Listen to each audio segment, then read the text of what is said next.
The morning mist clung to the Montana prairie like a whispered secret, and through that ethereal veil they came.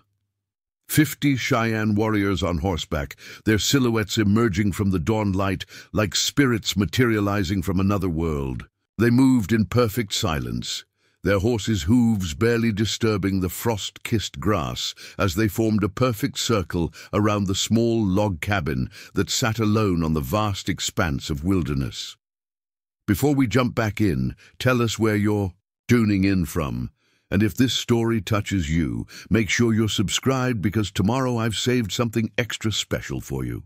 Inside that cabin, Eleanor Campbell stirred from her sleep, unaware that her simple act of kindness the night before was about to change her life forever. The autumn of 1887 had been particularly harsh in the Powder River Basin. Eleanor Campbell had chosen this remote corner of Montana territory for its solitude, seeking refuge from a world that had taken everything she held dear. Her husband, Thomas, had died in a mining accident 3 years prior, leaving her with nothing but memories and a fierce determination to survive on her own terms.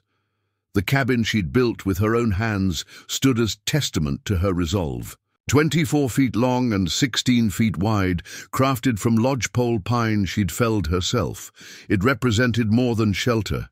It was her declaration of independence. The walls bore the marks of her labor, each chink between the logs sealed. With mud and moss she'd gathered from the nearby creek, a stone chimney rose from the center, its smoke curling skyward like a beacon in the wilderness. Eleanor had learned to live off the land with the precision of a mountain man. Her garden yielded potatoes, turnips, and hardy greens that could withstand the early frosts. She trapped rabbits and prairie chickens, preserved meat through smoking, and gathered wild berries and roots. Her root cellar dug deep into the hillside. Behind her cabin held enough supplies to last through the brutal Montana winter. The isolation suited her temperament. At 32, she possessed the weathered hands of someone who had learned that survival demanded both strength and ingenuity. Her auburn hair, streaked with premature silver from years of harsh sun and bitter cold, was always pulled back in, a practical bun. Green eyes that had once sparkled with youthful optimism now held the steady gaze of someone who had faced hardship and emerged unbroken. Her nearest neighbors, the Morrison family, lived 15 miles to the east, and she saw them perhaps twice a year when making the journey to the trading post in Buffalo Creek. The solitude never bothered her. She found peace in the rhythm of her daily routines, the changing seasons, and the vast sky that stretched endlessly above the prairie. October had arrived with an unexpected vengeance that year. The first blizzard struck 3 weeks earlier than usual, catching even the most experienced frontiersmen off guard. Temperatures plummeted to 20 below zero, and snow fell in sheets so thick that visibility dropped to mere feet. The storm lasted 4 days, leaving drifts that reached the cabin's windows and transforming the familiar landscape into an alien white wilderness. Eleanor had weathered the storm well enough, her preparations and the cabin's solid construction, keeping her warm and fed, but she knew that others might not have been so fortunate. The local Cheyenne bands, who had been pushed onto reservations but still maintained some traditional hunting grounds in the area, would be struggling. The early storm would have caught many unprepared, disrupting their seasonal migration patterns and forcing them to seek shelter wherever they could find it. She had encountered members of the local Cheyenne community before, always maintaining a respectful distance. Unlike many of her fellow settlers, Eleanor harbored no hatred or fear toward the indigenous peoples. She understood that they, like her, were simply trying to survive in an unforgiving land. Their knowledge of the terrain and weather patterns had actually saved her life during her first winter, when she'd observed their methods for predicting storms and finding water sources during dry spells. The night that would change everything began like any other. Eleanor had spent the day repairing a section of her roof where the recent storm had loosened some of the wooden shingles. The work was slow and careful, each piece fitted precisely to prevent leaks during the next inevitable storm. As evening approached, she climbed down from the roof and surveyed her handiwork with satisfaction. The temperature was dropping rapidly as the sun disappeared behind the western mountains, and she hurried to complete her evening chores. The chickens needed to be secured in their coop. The milk cow led to the small barn she'd constructed behind the cabin, and enough firewood brought inside to last through the night. These routines had become second nature, performed with the efficiency of someone who understood that in this harsh environment, a single forgotten task could mean the difference between comfort and misery. She had just finished stoking the fire and was preparing her simple supper of fried potatoes and preserved venison when she heard it, a sound so faint she almost dismissed it as the wind. But there it was again, a weak knocking at her door. Eleanor froze, her hand still holding the wooden spoon she'd been using to stir the potatoes. Visitors at her remote cabin were rare enough during the day. At night, they were virtually unheard of. Her mind immediately went to the possibilities. A lost traveler, someone fleeing trouble, or perhaps one of the Morrison children sent to fetch help for an emergency. She moved to the window beside the door and carefully peered through the gap. In the curtains she'd sewn from flour sacks, the moonlight revealed a figure huddled against her door, wrapped in what appeared to be a tattered blanket. The person was small, bent with either age or exhaustion, and clearly in distress. Eleanor grabbed her shotgun from its place above the fireplace mantel, not out of hostility, but from the practical caution that had kept her alive in the wilderness. She approached the door slowly, her bare feet silent on the wooden floorboards. She'd sanded smooth. "Who's there?" she called out, her voice steady but not unkind. The response came in a language she didn't understand, followed by what sounded like a plea in broken English. "Help, please. Cold." She unlatched the door and pulled it open, revealing an elderly Cheyenne man collapsed against the doorframe. His weathered face was etched with exhaustion and suffering, his traditional clothing torn and insufficient for the harsh weather. Ice crystals clung to his graying hair, and his lips held the blue tinge of hypothermia. Without hesitation, Eleanor set aside her shotgun and knelt beside the man. "Come inside," she said, though she doubted he understood her words. Instead, she gently took his arm and helped him to his feet, supporting his weight as she guided him into the warmth of her cabin. The old man's name, she would later learn, was Joseph Running Bear, though he would always remain the elder in her mind. He was 73 years old, a respected medicine man among his people, and had become separated from his band during the recent blizzard. For 2 days, he had wandered the frozen prairie, growing weaker with each passing hour, until he glimpsed the smoke from her chimney in the distance. Eleanor helped him to the chair beside her fireplace, the one she'd crafted from pine logs and cushioned with bearskin. She quickly added more wood to the fire, the flames leaping higher and casting dancing shadows on the cabin walls. The old man's eyes reflected the firelight as he held his hands toward the warmth, his fingers trembling from more than just the cold. She brought him a cup of hot coffee, sweetened with precious sugar from her dwindling supplies. He accepted it gratefully, his hands wrapping around the tin cup as if it were the most valuable treasure on earth. The first sip brought a visible change to his features, color returning to his cheeks and strength to his posture. While he warmed himself by the fire, Eleanor returned to her cooking, adding more potatoes to the pan and cutting generous portions of her smoked venison. The aroma filled the small cabin, and she noticed how the old man's eyes followed her movements with obvious hunger. She realized he hadn't eaten in days. The meal she served him that night was simple by most standards.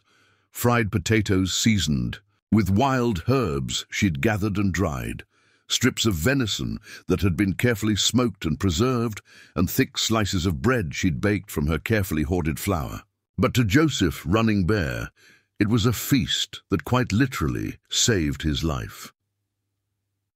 He ate slowly at first, as if savoring each bite, then with increasing enthusiasm as his body demanded nourishment.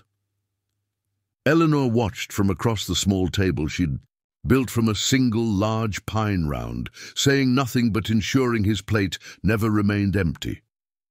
She served him portions that would have lasted her 2 days, drawing from supplies she'd calculated to last through the winter.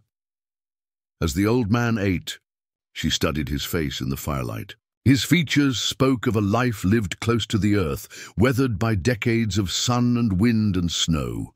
His eyes held a depth that reminded her of the deepest mountain lakes, reflecting wisdom earned through experience rather than books. There was dignity in his bearing, even in his weakened state, and she sensed that he was someone of importance among his people. When he had finally eaten his fill, Joseph Running Bear looked across the table at his unlikely savior. In halting English, mixed with Cheyenne words and gestures, he began to tell her his story. He had been traveling with a small band of his people, moving to their winter camp in the sheltered valley near the Tongue River. The unexpected blizzard had struck while they were crossing an exposed section of prairie, and in the confusion and blinding snow, he had become separated from the group. For 2 days, he had wandered in circles, growing weaker and more disoriented. He had accepted that he would die on the prairie, joining his ancestors in the spirit world, when he spotted the thin column of smoke rising from her chimney in the distance. It had taken him hours to reach her cabin, his strength failing with each step, but the hope of warmth and shelter had driven him forward. Eleanor listened to his story with growing understanding, piecing together the English words and interpreting his gestures to grasp the full scope of his ordeal. She realized that she was probably the only person within a day's travel, and that without her intervention, he would certainly have died before dawn. When he finished speaking, she simply nodded and began preparing a place for him to sleep. She had only one bed, but she pulled her extra blankets from the cedar chest her husband had built and made a comfortable pallet near the fireplace. The old man protested, clearly uncomfortable with displacing her from her own bed, but she insisted, with the kind of gentle firmness that brooked no argument. As she banked the fire for the night, ensuring it would provide warmth until morning, Joseph Running Bear spoke again. His words were in Cheyenne, but the tone conveyed deep gratitude and respect. He placed his weathered hand over his heart and bowed his head in a gesture she understood transcended language barriers. That night, as Eleanor lay in her bed, listening to the old man's steady breathing by the fireplace, she felt a sense of satisfaction that had nothing to do with her own survival or comfort. She had acted purely on instinct, responding to another human being in need without thought of reward or recognition. It was the kind of simple kindness that her mother had taught her, the belief that in a harsh world we must care for one another. Preparing and narrating this story took us a lot of time, so if you are enjoying it, subscribe to our channel. It means a lot to us. Now back to the story. She had no way of knowing that her act of compassion would soon bring 50 Cheyenne warriors to her door, or that this single night would become the foundation of a legend that would be told around campfires for generations to come. All she knew was that she had done what felt right, what her conscience demanded, and that the old man sleeping by her fire would live to see another dawn. The wind howled around the cabin throughout the night, rattling the windows and finding every small gap in the walls.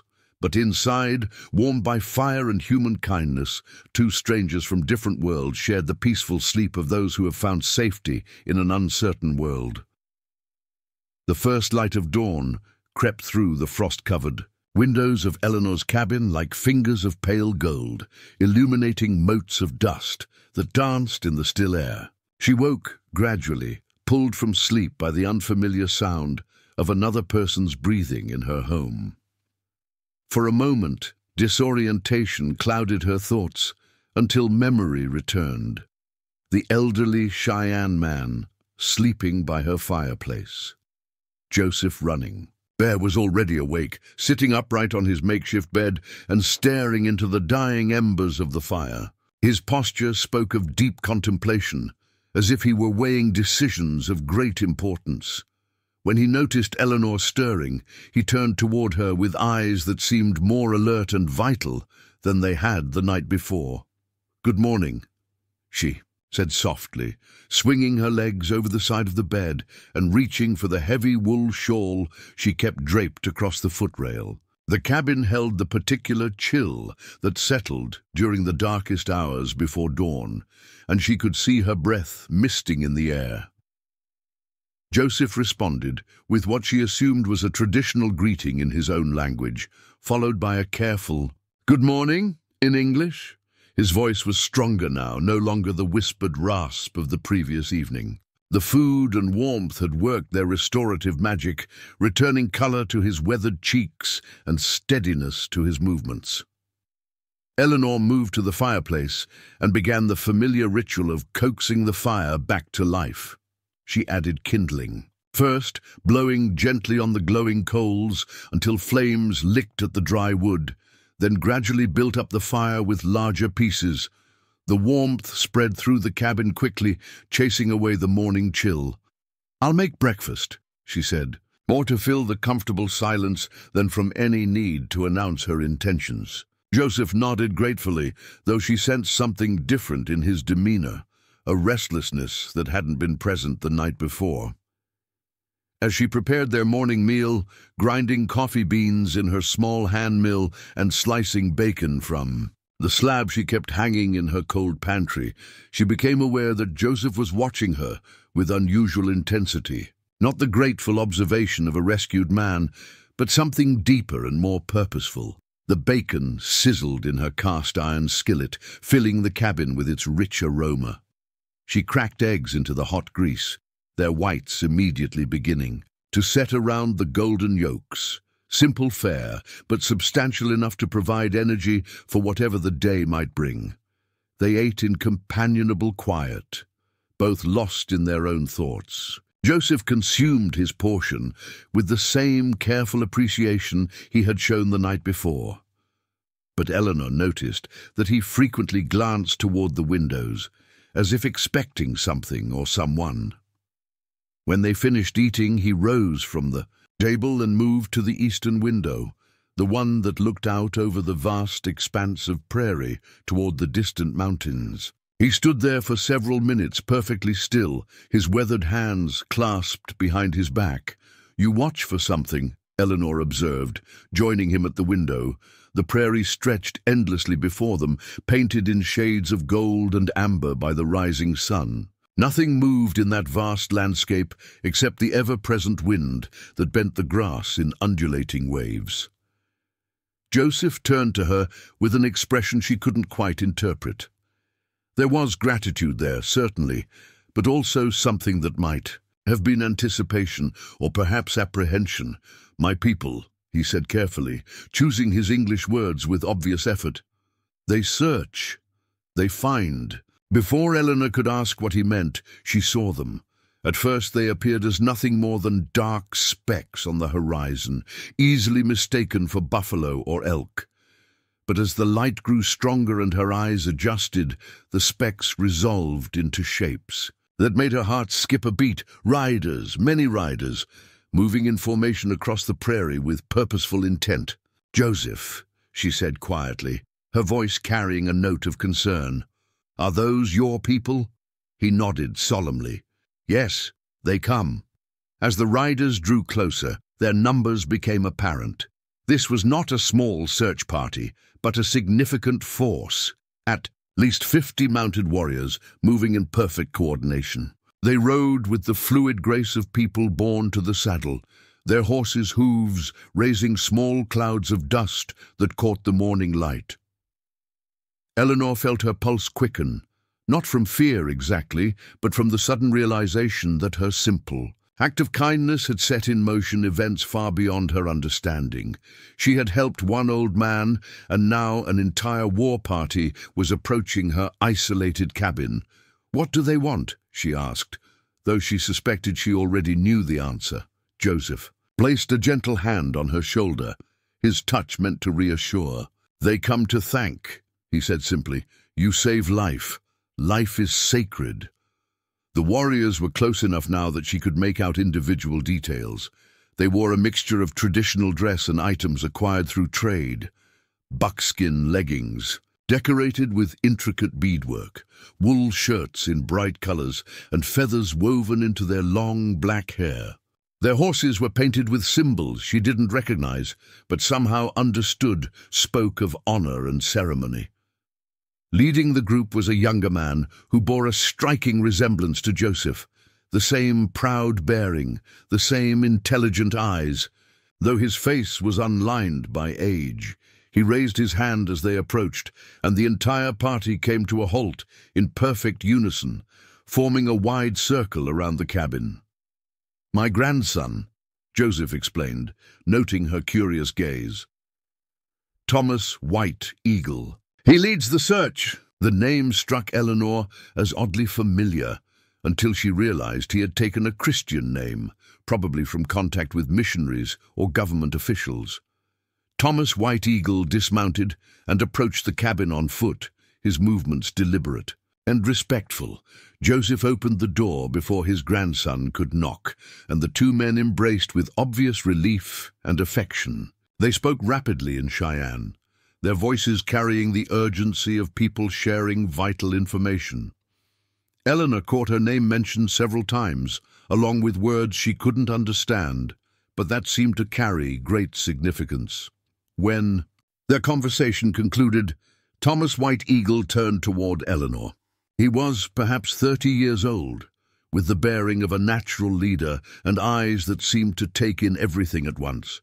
When he spoke, his English was much clearer than his grandfather's, suggesting more extensive contact with white settlements. "Miss Campbell," he said, inclining his head respectfully, "I am Thomas White Eagle, war chief of our band. You have shown great kindness to my grandfather, Joseph Running Bear, who is our medicine man and keeper of our traditions." Eleanor found herself momentarily speechless, not from fear, but from the formal gravity of the moment. She had expected perhaps a simple thank you, not this elaborate ceremonial approach. "I did what anyone would do," she replied finally. "He needed help." Thomas smiled at this, an expression that transformed his serious features. "You did what you would do." He corrected gently. "Not what anyone would do. Many of your people would have closed their door." The truth of his words stung because she knew it was accurate. Relations between settlers and the indigenous tribes were strained at best, marked by mutual suspicion and frequent hostility. Her decision to help Joseph had indeed gone against the prevailing attitudes of her time. "He was cold and hungry," she said simply. "I had food and warmth to share." Joseph spoke again to his grandson, his words animated and gesturing toward Eleanor. Thomas listened carefully, nodding at various points in the recitation. "My grandfather tells me you fed him like family," Thomas translated. "You gave him your own bed, your own food, without asking for anything in return. This is a great honor you have shown him, and through him, all our people." Eleanor glanced through the window at the circle of mounted warriors surrounding her. Cabin. They sat their horses with patient dignity, clearly waiting for some predetermined signal or ceremony to conclude. "What happens now?" she asked, though she wasn't entirely sure she wanted to know the answer. "Now we honor the debt," Thomas replied. "In our tradition, when someone saves a life, especially the life of an elder, the entire community becomes obligated to that person. We have come to offer our thanks and to make you part of our family." The concept was foreign to Eleanor's experience, but she sensed the deep cultural significance of what was being offered. These people didn't view her kindness as a simple good deed, but as something that created lasting bonds between communities. "I don't need any payment," she said carefully. "I was happy to help." Thomas exchanged another brief conversation with his grandfather before responding. "This is not payment," he explained. "This is recognition. You are now under the protection of our band. Any who harm you harm us. Any who help you honor us."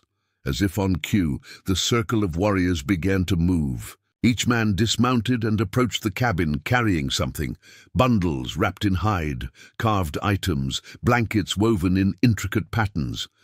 They placed these gifts in neat rows in front of her door, creating a display that spoke of both abundance and careful preparation.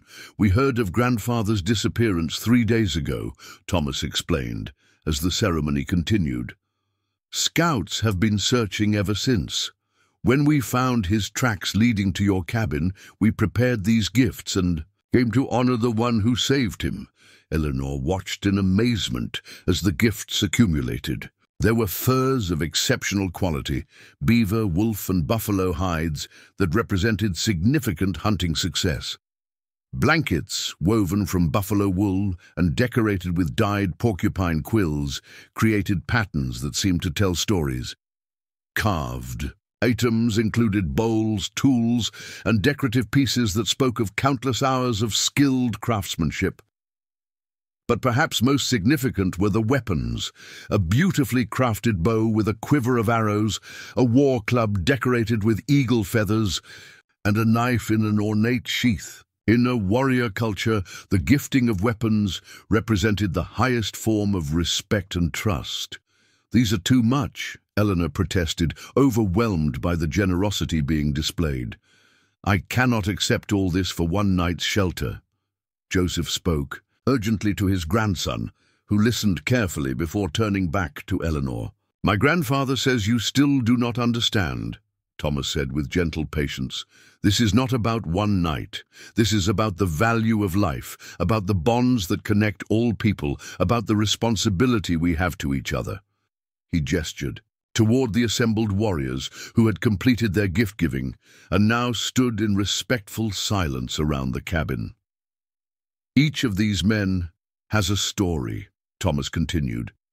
"Each has been helped by others, has helped others in turn. This is how communities survive in harsh places, not by individual strength alone, but by the web of obligations and loyalties that bind us together."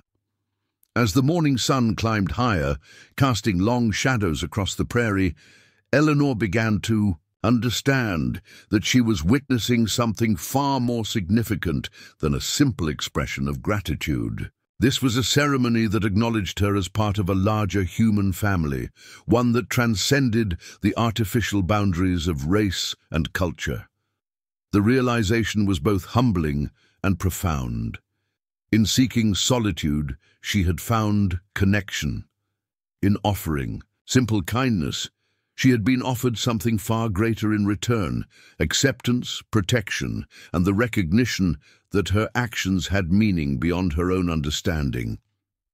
Thomas White Eagle stepped forward and placed a magnificent eagle feather in her hands. The feather was pristine, its barred pattern speaking of a bird that had soared above the highest peaks, and it had been bound with sinew and decorated with small beads in a pattern she somehow knew was significant. "This feather represents the spirit of the eagle," he said solemnly. "It sees all, protects all, connects earth to sky. You have shown the eagle's spirit in your kindness. Now you carry its protection." As Eleanor held the feather, feeling its surprising weight and the smoothness of its surface, she realized that her life had changed irrevocably. The solitary existence she had chosen was no longer solitary. Whether she fully understood it or not, she had become part of something larger than herself. The ceremony was far from over. Thomas White Eagle raised his hand toward the sky, and the assembled warriors formed a perfect circle around Eleanor's cabin. What followed was unlike anything she had ever witnessed, a ceremony that seemed to bridge the visible world with something far more ancient and profound. The youngest warrior, barely 18 by Eleanor's estimation, stepped forward carrying a clay bowl filled with burning sage. The aromatic smoke rose in straight columns in the still morning air, carrying with it what she sensed were prayers and blessings spoken in the Cheyenne language. Each warrior passed his hands through the smoke, then touched his heart, forehead, and lips in a ritual gesture that needed no translation. "The smoke carries our words to the Great Spirit," Thomas explained quietly as the ceremony continued around them. "We tell the Creator of your kindness so that it may be remembered in all the worlds." An older warrior, his hair completely white and his face marked with the distinctive scars of a veteran fighter, approached, carrying an elaborately decorated pipe. The stem was carved from red stone and inlaid with silver, while the bowl appeared to be made from a dark material that caught and held the morning light. This was clearly an object of great significance, handled with the reverence others might show sacred relics. "Dancing Bear carries the council pipe of our fathers," Thomas said, his voice dropping to a whisper of respect. "It has been smoked by 7 generations of chiefs. Today it will be offered to you." Eleanor felt the weight of the moment pressing down on her shoulders. She understood instinctively that she was being honored in a way that transcended simple gratitude. This was recognition that placed her within the spiritual framework of the Cheyenne people themselves. Dancing Bear lit the pipe with a coal from the sage fire, drawing deeply to ensure it was properly burning. Then he offered it first to the 6 directions, north, south, east, west, sky, and earth, speaking words that carried the cadence of ancient prayers. Finally, he extended the pipe toward Eleanor. "You don't have to smoke it," Thomas assured her, sensing her uncertainty. "Just hold it for a moment and breathe in the sacred smoke. This will seal the bond between you and our people." Eleanor accepted the pipe with trembling hands, acutely aware that dozens of eyes were watching her every movement. The carved stem was warm against her palms, smooth from countless hands that had held it before hers. She lifted it toward her face and breathed in the aromatic smoke, tasting flavors she couldn't identify but that seemed to connect her to the earth itself. As she held the pipe, something unexpected happened. The vast prairie around them seemed to hold its breath, the constant wind falling to complete stillness. Birds stopped their morning songs. Even the horses stood motionless, as if nature itself was bearing witness to this moment of cross-cultural connection. When she returned the pipe to Dancing Bear, he nodded solemnly and spoke a few words in Cheyenne. Thomas translated. "He says, 'The pipe accepts you, the spirits approve.'" The ceremony continued with each warrior approaching individually to offer personal gifts. Unlike the practical items that had been laid out earlier, these were objects of deep personal significance. A young brave offered a small leather pouch containing what appeared to be colored earth and small stones. "Medicine bundle," Thomas explained, "made from soil taken from sacred places and meant to provide protection during travel." Another warrior, his chest marked with the ritual scars that indicated high status, presented her with a necklace made from bear claws and eagle bones. The craftsmanship was extraordinary, each element polished and arranged with mathematical precision that spoke of both artistic skill and spiritual meaning. "Bear claws for strength in facing danger," Thomas interpreted as she examined the gift. "Eagle bones for wisdom, to see clearly through difficult times. Together they will guard your spirit."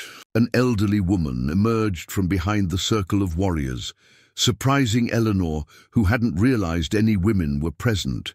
She was perhaps 60 years old, her grey hair braided with colorful ribbons, and her dress decorated with intricate beadwork. That must have taken months to complete. Despite her age, she moved with the fluid grace of someone completely at ease in her own body. "This is my aunt, Morning Star Woman," Thomas said with obvious affection. "She is our keeper of women's medicine, and our greatest artist." Morning Star Woman approached Eleanor with a bundle wrapped in soft deerskin. When she unfolded it, it revealed a dress of stunning beauty, soft white doeskin, decorated with elaborate beadwork in patterns that seemed to tell entire stories. Blue and red geometric designs flowed across the garment like rivers, punctuated by symbols that suggested mountains, stars, and buffalo. She made this during the 3 days we searched for grandfather, Thomas explained, as his aunt held the dress up against Eleanor's frame, checking the fit with an artist's critical eye. She saw in a dream that we would find him safe, cared for by a woman with kind hands and a generous heart. She began sewing immediately. The concept that someone had been creating a gift for her before they had even met seemed impossible to Eleanor's rational mind, yet the evidence was before her eyes. The dress fit her perfectly, as if Morningstar Woman had taken exact measurements. How could she know? Eleanor asked, genuinely mystified. Thomas smiled. Our women often know things before they happen. The spirits speak to those who listen. Morningstar Woman spoke rapidly in Cheyenne, her hands gesturing animatedly as she addressed both Thomas and Joseph. The conversation seemed to carry emotional weight, with several pauses for emphasis or translation. She says you have the aura of a healer, Thomas finally interpreted. Someone who helps others not for reward, but because it is your nature. She asks if you have ever wanted to learn the medicine of women. The question caught Eleanor completely off guard. During her years of solitary living, she had indeed developed considerable skill in treating injuries and illness, learning through necessity to use available plants and remedies. She had successfully treated everything from infected wounds to fever, drawing on knowledge passed down from her grandmother and supplemented by careful observation of what worked and what didn't. I've done some healing, she admitted. Nothing formal, just what needed doing. Morningstar Woman nodded as if this confirmed something she already knew. She opened another bundle and withdrew a collection of small pouches, each containing different dried herbs and roots. The array was impressive. Materials Eleanor recognized, mixed with others completely foreign to her experience. She offers to teach you our women's medicine, Thomas said. The knowledge of plants that heal, ceremonies that bring wellness, the ways of helping women through childbirth and children through sickness. It is knowledge passed from grandmother to granddaughter for countless generations. The offer was staggering in its implications. Eleanor understood enough about indigenous cultures to know that medical knowledge was closely guarded, shared only within families, and passed down through careful apprenticeships. To be offered such training as an outsider was unprecedented. Why? She asked simply. Morningstar Woman spoke again, her words carrying the weight of prophecy. Thomas listened carefully before providing the translation. She says the old ways and new ways must learn to live together, or both will die. You showed that it is possible for different people to care for each other. Now you must learn to heal the wounds between worlds. As the morning progressed, the ceremony took on additional layers of meaning. Other women emerged from concealment. Apparently, they had been present all along, hidden among the warriors in a demonstration of the integrated nature of Cheyenne society. Each brought gifts that spoke to different aspects of Eleanor's future life as an adopted member of their community. There were practical items, beautifully crafted tools for cooking, sewing, and food preparation that surpassed anything she could have made or purchased. There were ceremonial objects, rattles, small drums, and carved figures, whose purposes she didn't understand, but whose spiritual significance was obvious. And there were personal ornaments, bracelets, earrings, and hair, decorations that would mark her as under the protection of the Cheyenne people. But perhaps most significantly, Thomas presented her with an item that carried legal as well as spiritual weight, a peace medal made from silver and inscribed with symbols that identified her as a friend to the Cheyenne nation. Such medals were rare, typically given only to government officials or traders who had earned extraordinary trust.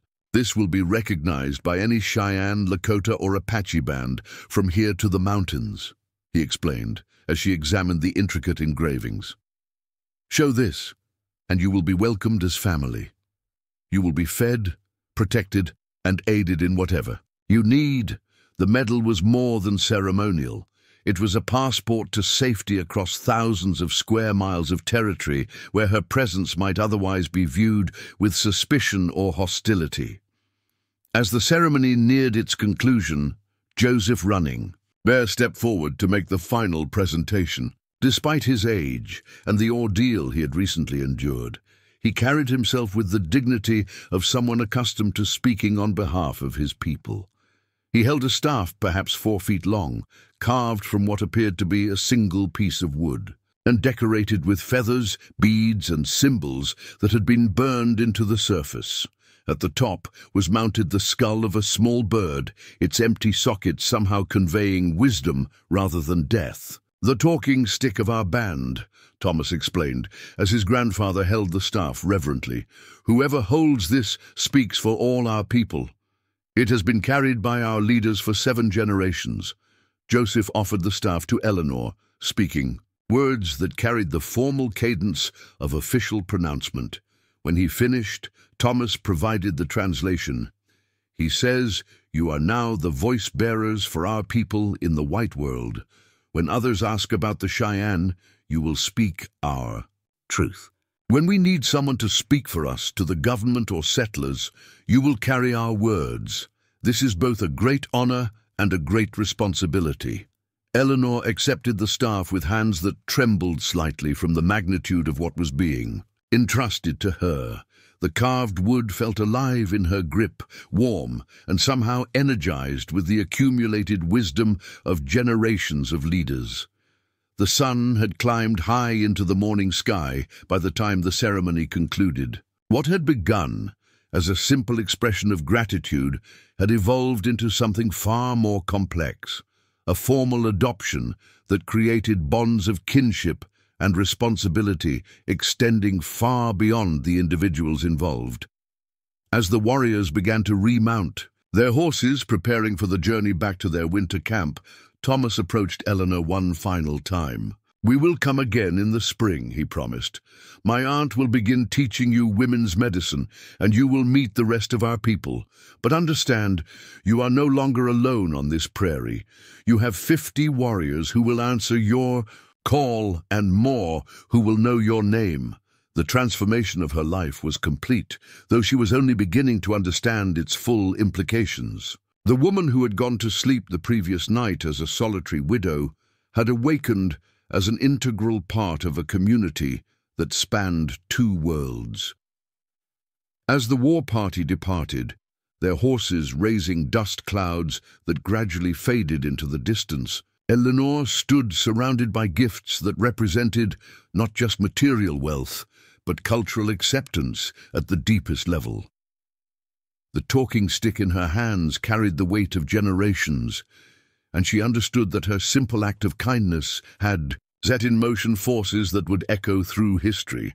The prairie wind resumed its eternal song, but now it carried different meanings. She was no longer a solitary figure struggling against the wilderness. She was part of the landscape itself, connected to its original inhabitants in ways that transcended the troubled history between their peoples. The dawn had brought more than gratitude. It had brought transformation. The dust from the departing war party had barely settled when Eleanor realized the true magnitude of what had just occurred. Standing amid the array of gifts that now surrounded her cabin, she felt the weight of the talking stick in her hands, like an anchor to a new reality she barely comprehended. The carved wood seemed to pulse with energy, as if generations of voices were whispering through the grain. She traced the burned symbols with her fingertip, each mark telling a story she couldn't yet read, but somehow felt in her bones. The bird, skull mounted at the top, gazed at her with empty sockets that seemed far from vacant. They held the accumulated wisdom of countless council fires and difficult decisions. Her first instinct was practical. The gifts needed to be secured before weather or wildlife could damage them. She began the careful process of moving everything inside, marveling at the craftsmanship of each item. The buffalo hide blankets were impossibly soft, yet clearly waterproof. The carved bowls had been sanded to silk smoothness and treated with some substance that made them gleam like polished stone. The beaded dress from Morning Star Woman required special handling. As she lifted it, she noticed details that hadn't been visible during the ceremony. Tiny seeds had been incorporated into the beadwork, creating texture and depth in the patterns. The sinew thread used for construction was so fine it was nearly invisible, yet strong enough to last for decades. But it was the medicine bundle that truly captured her attention. The small leather pouch contained not just colored earth and stones, but items she couldn't identify. Fragments of what might have been fossilized wood, crystalline formations that caught light in unusual ways, and dried plant materials that released subtle fragrances when disturbed. As she examined each gift, Eleanor began to understand that she had been given more than material objects. These were tools for a new life, implements for responsibilities she was only beginning to grasp. The hunting knife would be needed not just for practical tasks, but as a symbol of her ability to provide and protect. The peace medal would open doors across a vast territory where her presence might otherwise be unwelcome. The talking stick, however, represented the most daunting responsibility of all. To be a voice-bearer for the Cheyenne people meant becoming a bridge between two worlds that often viewed each other with suspicion or outright hostility. Government officials, territorial authorities, and fellow settlers would expect her to speak for an entire nation of people whose customs and concerns she was only beginning to understand. 3 days after the ceremony, reality began to intrude. On her contemplation, a rider approached from the east, following the well-worn trail that connected the scattered homesteads in the region. Eleanor recognized him long before he reached her cabin. Samuel Morrison, the eldest son of her nearest neighbors, a young man of perhaps 25 who served as an unofficial messenger for the isolated community. Samuel's reaction to the transformed appearance of her property was immediate and alarming. His horse shied nervously at the unfamiliar scents that lingered around the cabin: sage smoke, leather, and the distinctive aroma of the materials used in Cheyenne crafts. The gifts that she hadn't yet been able to move inside were still visible, creating a display that clearly indicated recent indigenous presence. "Miss Campbell," Samuel called out, his voice tight with concern as he dismounted. "Are you all right? We heard reports of Indian activity in the area." The question forced Eleanor to confront her first test as voice-bearer. How could she explain what had occurred without triggering the fear and prejudice that dominated settler attitudes toward indigenous peoples? Samuel was a decent young man, but he had been raised on stories of raids and massacres that colored every interaction with Native Americans. "I'm perfectly fine, Samuel," she replied, stepping outside to greet him properly. "There's nothing to worry about." His eyes swept across the visible gifts, taking in details that clearly troubled him. The war club with its eagle feathers, the decorated weapons, the elaborately beaded items, all of it spoke to a level of interaction that went far beyond casual contact. "Ma'am, begging your pardon, but this looks like—" He paused, struggling for diplomatic language. "This looks like you've been trading with hostiles." The word hostiles struck Eleanor like a physical blow. These were the same people who had honored her with sacred ceremonies, who had offered her protection and welcome across thousands of miles of territory. To hear them reduced to that single, prejudiced term crystallized her understanding of the challenges ahead. "Samuel," she said carefully, "what you're seeing here represents friendship, not hostility. I helped someone in need, and this is how his people chose to thank me." She could see him struggling to process this information. In his worldview, indigenous peoples were either conquered and contained on reservations, or they were dangerous threats to be avoided or eliminated. The concept of genuine friendship and mutual respect simply didn't fit his mental framework. "Miss Campbell, I need to know what happened," he said, his tone becoming more official. "My father sent me to check on you because there were reports of a large war party in this area. If you've had contact with them, the territorial authorities need to know." The moment had arrived sooner than she had expected. Eleanor realized that her response would set the tone for everything that followed. She could minimize what had occurred, perhaps claiming only brief contact with a few individuals. Or she could embrace her new role and begin the difficult work of changing hearts and minds. She chose the truth. "3 nights ago, an elderly Cheyenne man came to my door," she began, watching Samuel's expression carefully. "He was lost in the blizzard, nearly frozen to death. I brought him inside, fed him, and gave him shelter until morning." Samuel's hand moved instinctively toward the pistol on his hip, a gesture that spoke volumes about his assumptions. The next morning, his grandson arrived with 50 warriors to thank me for saving his life, Eleanor continued.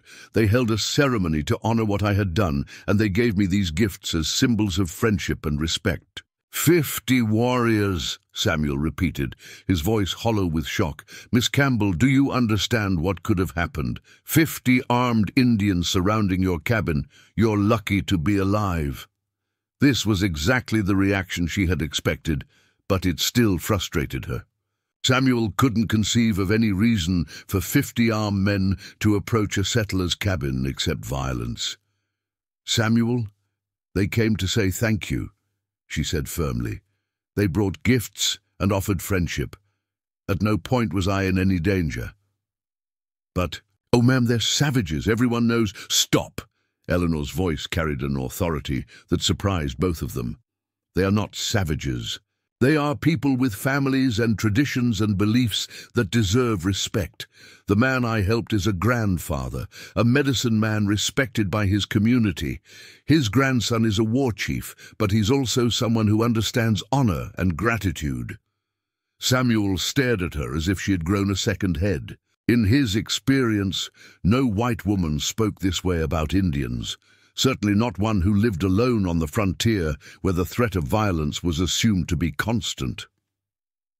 "Miss Campbell," he said slowly, "I think that experience might have affected your judgment. Sometimes when people are frightened, they don't remember things clearly." The condescension in his tone ignited something fierce in Eleanor's chest. This was exactly the attitude she would need to confront again and again the assumption that any positive interaction with indigenous peoples must be the result of fear, confusion, or feminine weakness. "My judgment is perfectly clear," she replied coldly. "What happened here was an honor ceremony, not a threat. These people showed me more respect and kindness than I've received from many of my own neighbors." The comment hung in the air between them, a challenge to the assumptions that governed frontier society. Samuel's face flushed red, understanding the implicit criticism in her words. "Ma'am, I think you need to come stay with our family for a while," he said finally. "This isolation isn't good for you. Living alone out here, it's not natural for a woman." There it was, the other prejudice she would have to navigate. Not only were indigenous peoples automatically suspect, but a woman living independently was somehow inherently unstable or unreliable. "I'm staying right here," Eleanor said with finality. "This is my home, and I'm perfectly capable of taking care of myself." Samuel looked around at the transformed landscape of her property, clearly struggling to process information that didn't fit his preconceptions. Finally, he remounted his horse with the stiff movements of someone deeply uncomfortable. "I have to report this to the territorial marshal," he said.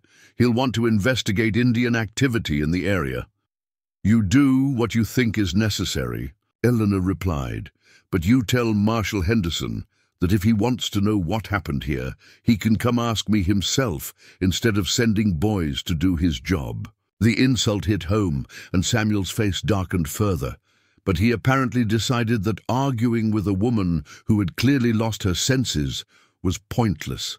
He spurred his horse and rode away without another word, leaving Eleanor alone with the recognition that her troubles were just beginning. Within a week, the consequences of Samuel's report became clear.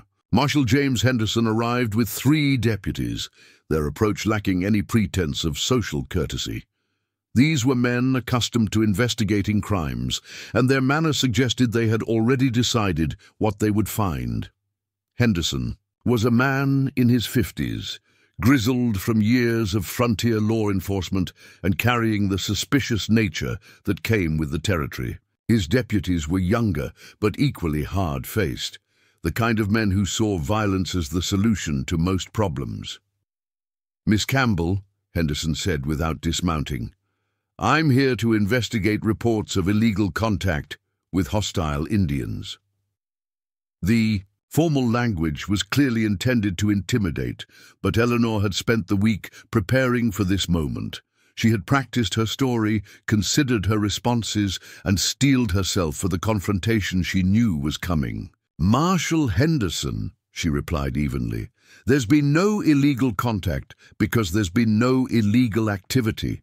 I helped someone in need, and his family thanked me for it." "Ma'am, providing aid and comfort to Indians off the reservation is a federal offense," Henderson stated flatly. "Trading with them without government authorization is another crime. From what I can see here, you've done both." Eleanor felt her temper rising, but forced herself to remain calm. This was her first real test as voice-bearer, and how she handled it would set precedents for everything that followed. "Marshal, I provided humanitarian aid to a dying man. If that's illegal, then the law is wrong." The bold statement drew sharp looks from all 4 men. Challenging federal law was not something frontier women typically did, and her defiance clearly caught them off guard. "The law is the law, ma'am," Henderson replied, though his tone suggested some uncertainty. "These Indians are supposed to be on the reservation. If one was out here, there's probably a reason the authorities need to know about." "The reason was a blizzard that separated him from his family," Eleanor said. "He was lost and dying when he reached my door. I did what any Christian person would do." The religious reference was calculated to appeal to Henderson's sense of moral duty, but it also highlighted the contradiction in government policy. How could Christian charity be illegal? "Be that as it may," Henderson continued, "the gifts you received constitute trade goods obtained without proper authorization. I'm going to have to confiscate them, pending investigation." This was the moment Eleanor had been dreading but expecting. She reached into her pocket and withdrew the peace medal, holding it where all 4 men could see it clearly. "This medal was given to me by the Cheyenne Nation as recognition of friendship," she said formally. "It grants me protected status under tribal law and federal treaty provisions. Any interference with my person or property would constitute a violation of those treaties." The effect was immediate and dramatic. Henderson's confident demeanor cracked as he recognized the medal's significance. Such items were rare and carried genuine legal weight under the complex web of treaties that governed Indian-white relations. "Where did you get that?" he demanded. "I told you, it was given to me by the Cheyenne, along with the responsibility to speak for them in situations exactly like this one." The revelation that she claimed to be an official representative of the Cheyenne Nation changed the entire dynamic of the confrontation. Henderson was no longer dealing with a simple case of illegal trading, but with a potential diplomatic incident that could have far-reaching consequences. The marshal's next decision would determine whether Eleanor's new role would be recognized, or whether she would face the full weight of territorial law enforcement. Either way, Her old life of peaceful isolation was gone forever. Marshal Henderson stared at the peace medal in Eleanor's palm for a long moment, his weathered face cycling through expressions of surprise, calculation, and growing concern. His 3 deputies shifted uncomfortably in their saddles, sensing that what had begun as a routine investigation was evolving into something far more complex. "That medal doesn't give you the right to break federal law," Henderson said finally, though his voice lacked the conviction it had carried moments before. Eleanor had spent sleepless nights studying the peace medal, examining every symbol and understanding instinctively that it represented more than ceremonial recognition. Now she was about to test that understanding against the full weight of territorial authority. "Actually, Marshal, it does exactly that," she replied, her voice steady despite the hammering of her heart. "This medal identifies me as a recognized intermediary between the Cheyenne Nation and the United States government. Under the Treaty of Fort Laramie, intermediaries are granted specific protections and authorities. The reference to the treaty caught Henderson off guard. Most frontier settlers had little knowledge of the complex legal framework governing Indian-white relations, and he clearly hadn't expected to encounter such detailed understanding from an isolated homesteader. "Ma'am, I don't know what you think. You know about treaties," he began, but Eleanor interrupted him with quiet authority. "I know that Article 7 of the Fort Laramie Treaty specifically protects individuals designated as peace-bearers by recognized tribal authorities," she said. "I know that interfering with such individuals in the performance of their duties constitutes a federal offense, punishable by imprisonment and heavy fines." The accuracy of her legal citations was devastating to Henderson's position. He had come expecting to deal with a confused woman who had gotten in over her head. Instead, he was facing someone who understood the law better than he did and wasn't afraid to use that knowledge. "Where did you learn all this?" he demanded, his frustration evident. Eleanor smiled slightly, remembering the long hours she had spent with her late husband's law books, teaching herself to read legal documents during the lonely winter evenings. Thomas had been studying for the territorial bar exam when he died, and his extensive library had become her window into the complex world of jurisprudence. "My husband was a lawyer, Marshal. I've had plenty of time to study the relevant statutes."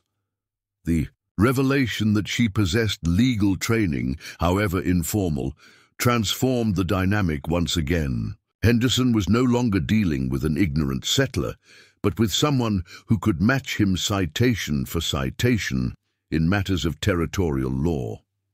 One of the deputies, a young man with the eager face of someone new to law enforcement, leaned forward in his saddle. "Marshal, maybe we should just confiscate the evidence and let the territorial judge sort it out."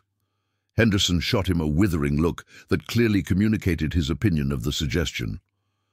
"Deputy Collins, when you've been wearing a badge longer than 6 months, you can offer tactical advice.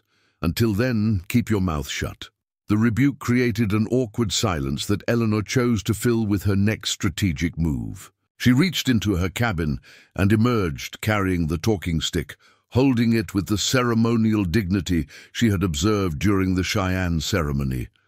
"This talking stick was given to me by Joseph Running Bear, medicine man of the northern Cheyenne," she announced formally.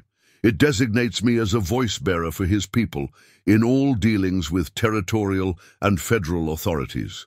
Any attempt to prevent me from fulfilling this role would constitute interference with recognized tribal governance." The talking stick had an immediate and profound effect on the 4 lawmen. Unlike the peace medal, which could potentially be dismissed as decorative, the talking stick was clearly a ceremonial object of great significance. Its elaborate carvings and decorations spoke to generations of use in official capacity. Henderson dismounted finally, his movement slow and deliberate. He approached close enough to examine the talking stick in detail, his experienced eyes taking in the craftsmanship and symbolic elements that marked it as authentic. "This is the real thing," he admitted grudgingly. "I've seen talking sticks in government negotiations. This one's got the markings of genuine authority." The acknowledgement represented a crucial turning point. Henderson was essentially conceding that Eleanor's claims had legal validity, which meant he couldn't simply arrest her and confiscate the gifts as evidence of illegal trading. "So, what happens now?" Deputy Collins asked, his earlier eagerness replaced by uncertainty. Henderson rubbed his grizzled jaw, clearly wrestling with a situation that had moved far beyond his normal experience. Frontier law enforcement typically dealt with clear-cut cases of theft, violence, or claim jumping. Diplomatic immunity and tribal treaties were federal matters that required careful handling. "Now we need to contact the territorial attorney and get some guidance," he said finally. "This is above my jurisdiction." Eleanor sensed victory, but knew better than to appear triumphant. The marshal was conceding her legal position, but she couldn't afford to antagonize him unnecessarily. She would need his cooperation in the challenges. "Ahead, Marshal Henderson," she said respectfully. "I understand this situation is unusual. I'm willing to provide whatever documentation or cooperation you need to verify my status and role." The offer of cooperation seemed to ease some of the tension. Henderson nodded slowly, apparently appreciating her willingness to work within the system rather than simply defying it. "I'll need a detailed statement about your contact with the Indians," he said. "Names, dates, exactly what was said and done. If you're claiming diplomatic status, everything needs to be documented properly." "Of course," Eleanor agreed. "Would you like me to prepare a written statement, or would you prefer to conduct a formal interview?" "Written statements first, then we'll follow up with questions if needed," Henderson decided. "I want everything documented in case this goes to federal court." The mention of federal court sent a cold chill down Eleanor's spine. She had won this immediate confrontation, but the implications were staggering. Her simple act of kindness had set in motion events that could potentially reach the highest levels of territorial and federal government. After the lawmen departed, Eleanor sat at her kitchen table with pen and paper, trying to craft a statement that would satisfy legal requirements while protecting the dignity and interests of her new Cheyenne family. The task was more difficult than she had anticipated, requiring her to balance complete honesty with diplomatic discretion. She began with the basic facts: the arrival of Joseph Running Bear at her door, his condition, the aid she provided, and the subsequent arrival of the gratitude ceremony. But as she wrote, she realized that the bare facts couldn't capture the spiritual and emotional significance of what had occurred.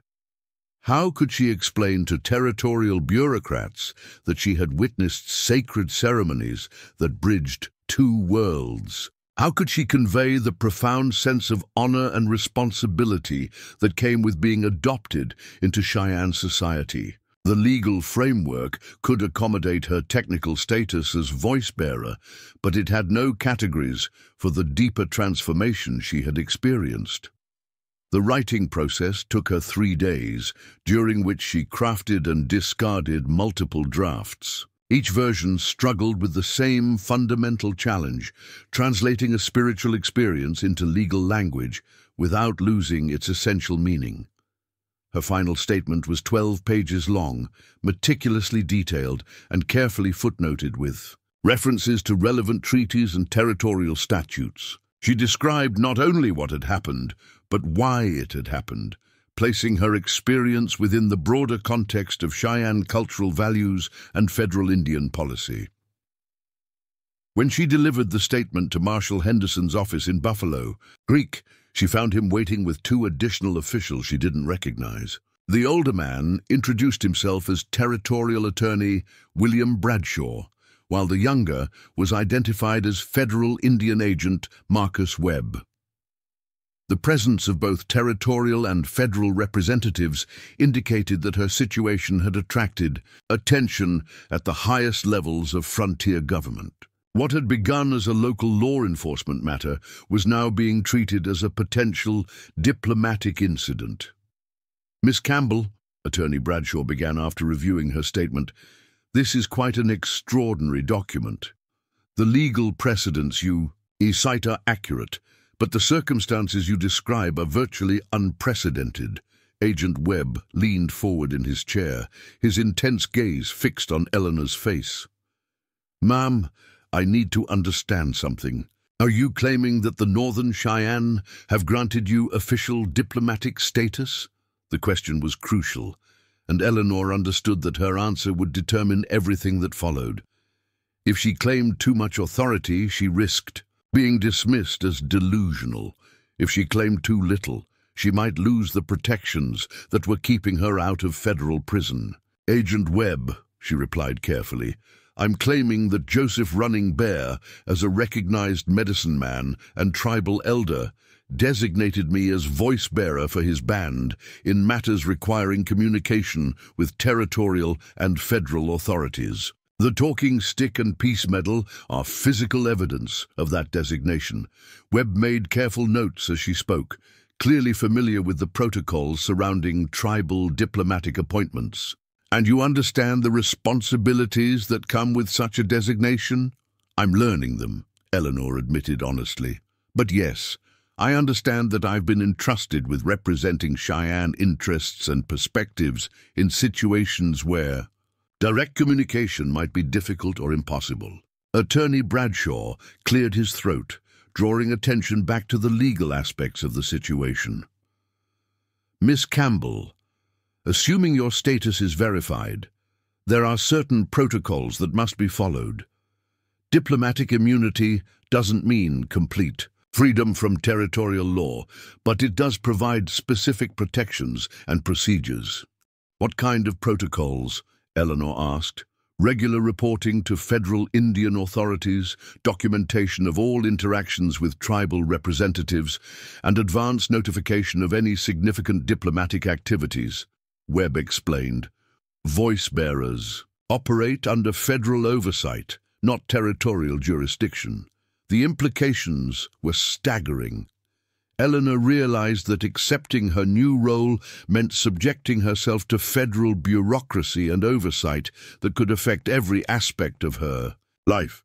The simple desire to help a freezing man had evolved into a complex web of legal and diplomatic obligations. "There's something else you need to understand," Webb continued. "If you're recognized as a voice bearer, you become a target. There are elements in both white and Indian communities who oppose peaceful cooperation. Your position will make you controversial, possibly dangerous." The warning was sobering but not unexpected. Eleanor had already experienced Samuel Morrison's reaction and Henderson's initial hostility. She could imagine how more extreme elements might respond to a white woman who claimed to speak for Indian interests. "I understand the risks," she said, quietly. "But I also understand the importance of the role. If there's a chance to build bridges between our communities, I have to try." Attorney Bradshaw and Agent Webb exchanged meaningful glances, apparently communicating something that didn't require words. Finally, Bradshaw spoke. "Miss Campbell, we're going to recommend that your status be officially recognized by the territorial government and forwarded to Washington for federal confirmation. But understand that this recognition comes with expectations and oversight that will change your life permanently." As Eleanor rode back to her cabin that evening, the weight of her decision settled fully on her shoulders. She had won the legal battle and secured recognition of her diplomatic status, but the victory came with responsibilities that extended far beyond anything she had imagined when she opened her door to a freezing stranger. The talking stick secured. To her saddle seemed heavier now, its carved symbols reminding her that she carried the voices and hopes of an entire people. The Peace Medal hung around her neck like a badge of office, marking her as someone who stood between two worlds that often viewed each other with suspicion and fear. Winter was approaching, and with it would come new challenges and opportunities. To prove herself worthy of the trust that had been placed in her, the easy part's over. Now the real work would begin.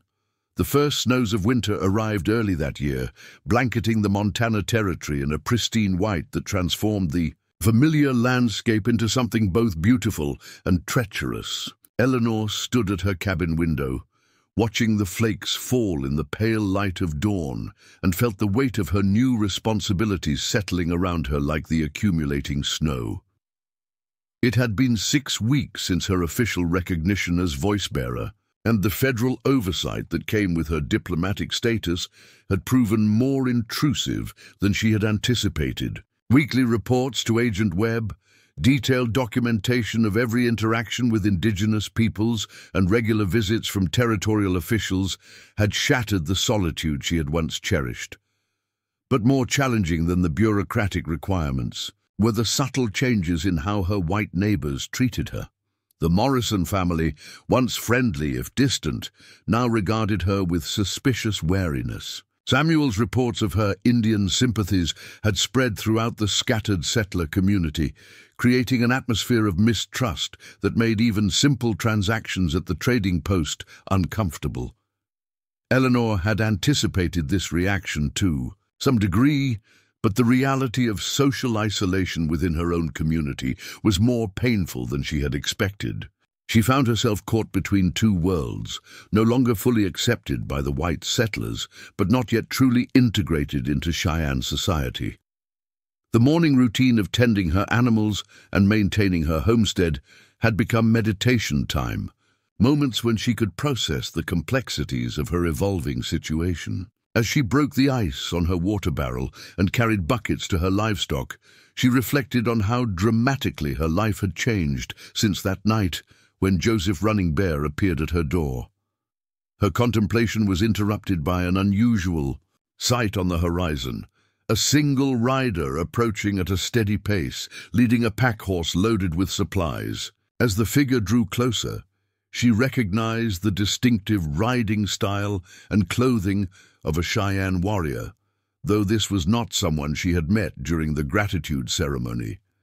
The rider was a woman, perhaps 40 years old, with the confident bearing of someone accustomed to traveling long distances alone. She wore a mixture of traditional dress and practical winter clothing, her long black hair braided with strips of colorful cloth that fluttered in the wind.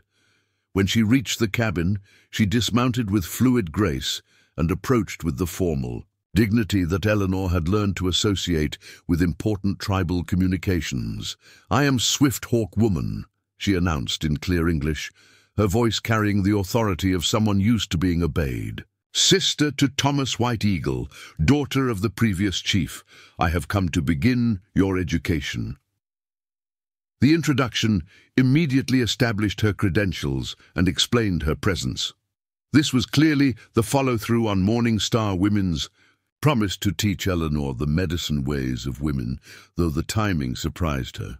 "I wasn't expecting anyone during winter," Eleanor admitted, helping to secure the pack horse. "The traveling must have been difficult." Swift Hawk Woman smiled, the expression transforming her serious features. "Winter is the best time for learning. Medicine, plants sleep, animals rest, and the mind can focus on understanding rather than doing." As they unloaded the pack horse, Eleanor marveled at the variety of materials Swift Hawk Woman had brought. There were bundles of dried plants she couldn't identify, carved implements that seemed designed for specific ceremonies, containers holding various powders and liquids, and several beautifully crafted items that appeared to be teaching aids. "How long are you planning to stay?" Eleanor asked as they carried the supplies into the cabin. "Until you understand enough to be useful," Swift Hawk Woman replied pragmatically. "Maybe 1 moon, maybe 3, depends on how quickly you learn." The prospect of extended companionship was both exciting and daunting. Eleanor had grown accustomed to solitude, but she recognized the extraordinary opportunity being offered. Medicine knowledge among indigenous peoples was closely guarded, passed down through careful apprenticeships that could last for years. Swift-Hawk Woman examined the cabin with the critical eye of someone evaluating both comfort and functionality. She nodded approvingly at the solid construction and efficient layout, but her attention was particularly drawn to the Cheyenne gifts that Eleanor had arranged throughout the space. "You display these properly," she observed, noting how Eleanor had positioned the sacred items in places of honor rather than treating them as mere decoration. "Morning Star Woman said you might understand the old ways." "I'm trying to learn," Eleanor replied honestly, "but I know I have much to understand about the significance of what I've been given." "Understanding comes through teaching others," Swift-Hawk Woman said, beginning to unpack her medicine supplies. "You cannot be voice-bearer if you do not know the words to speak." The comment highlighted a crucial aspect of Eleanor's situation that she was only beginning to grasp. Being designated as voice-bearer meant more than simply translating between languages. It required a deep understanding of Cheyenne culture, values, and perspectives. She needed to internalize their worldview well enough to represent it accurately to outsiders. Swift-Hawk Woman's teaching methods proved to be unlike anything Eleanor had experienced. Rather than beginning with abstract concepts or theoretical knowledge, she started with immediate practical application. Their first lesson involved treating a minor cut on Eleanor's hand that she had sustained while chopping firewood. "White medicine cleans wounds, closes wounds, covers wounds," Swift-Hawk Woman observed as she examined the injury. "Cheyenne medicine does this, but also heals spirit, prevents infection of soul, maintains harmony between person and world." She selected several items from her medicine bundles, explaining the properties and significance of each as she worked. A dried root was ground into powder to prevent infection, but the grinding was accompanied by specific prayers that honored the plant's sacrifice. A salve made from animal fat and plant extracts was applied not just as a healing agent, but as a connection to the natural world that had provided both ingredients. "Every plant has spirit," Swift-Hawk Woman explained as she wrapped Eleanor's. "And with soft leather, every animal gives medicine willingly, but only if you ask properly, thank properly, use properly. White medicine takes without asking, uses without thanking." The philosophical differences between the two approaches to healing became a central theme of their lessons. Western medicine, as Eleanor understood it, was based on mechanical principles. Identify the problem, apply the appropriate treatment, monitor the results. Cheyenne medicine incorporated these same practical elements, but embedded them within a spiritual framework that treated illness as disruption of harmony rather than simple physical malfunction. As the days passed, Swift-Hawk Woman introduced increasingly complex concepts. They studied the seasonal cycles of medicinal plants, learning not just which ones to gather, but when and how to harvest them in ways that ensured their continued availability. They practiced ceremonies for thanking the spirits of plants and animals used in healing, understanding that these rituals were not primitive superstition, but essential elements of sustainable resource management. The lessons extended far beyond medicine into broader aspects of Cheyenne culture and worldview. Swift-Hawk Woman explained the complex kinship systems that governed tribal relationships, the seasonal ceremonies that maintained spiritual balance, and the intricate protocols that governed interactions between different bands and tribes. "Voice-bearers must understand all of this," she emphasized during one particularly intensive session. "When white officials ask about Cheyenne ways, you must speak truth that honors our people while making sense to their minds."